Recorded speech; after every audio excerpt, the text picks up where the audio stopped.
If you want to connect Calendly to Office 365 Calendar, this tutorial will walk you through the full setup in a quick and simple way. By connecting the two, Calendly can automatically check your availability, prevent double bookings, and place new meetings directly into the right calendar.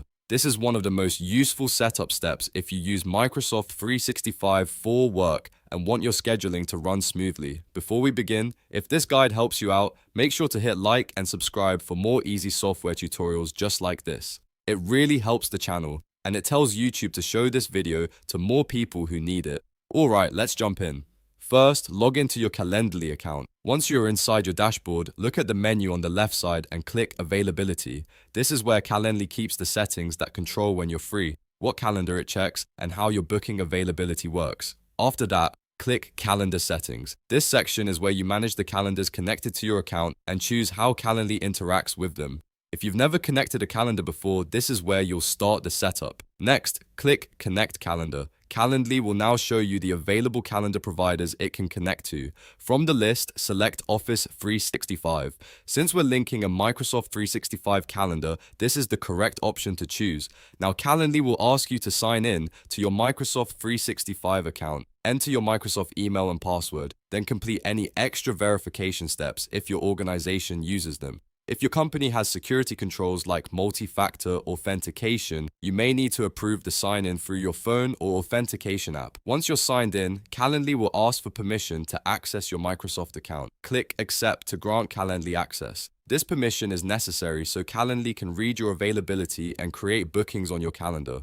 After that, you'll need to choose which Office 365 calendar Calendly should check for conflicts. This is the calendar Calendly will look at before showing available meeting times. If you keep your work schedule in one primary calendar, that's usually the one you want to select here. Then select the calendar where new bookings should be added. This is the calendar that will receive your scheduled meetings after someone books time with you.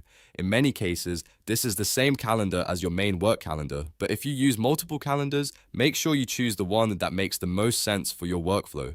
Take a moment to review your choices carefully. This part matters because the wrong calendar selection can lead to missed conflicts or meetings being saved in the wrong place. Once everything looks correct, click Save. Calendly will now finish connecting to Office 365 Calendar. After the setup is complete, your availability should start syncing based on the calendars you selected. That means Calendly can automatically protect your busy times and help make sure people only book slots that are actually open. If you want, you can test the setup by opening one of your Calendly event types and checking whether your Office 365 calendar is being used properly. It's always a good idea to confirm that meetings are being added where you expect them to be, and that's it. You've successfully connected Calendly to Office 365 calendar. From here on, your scheduling should be much easier, more accurate, and far less manual. If this video helped, please give it a like, subscribe for more step-by-step tutorials, and I'll see you in the next one.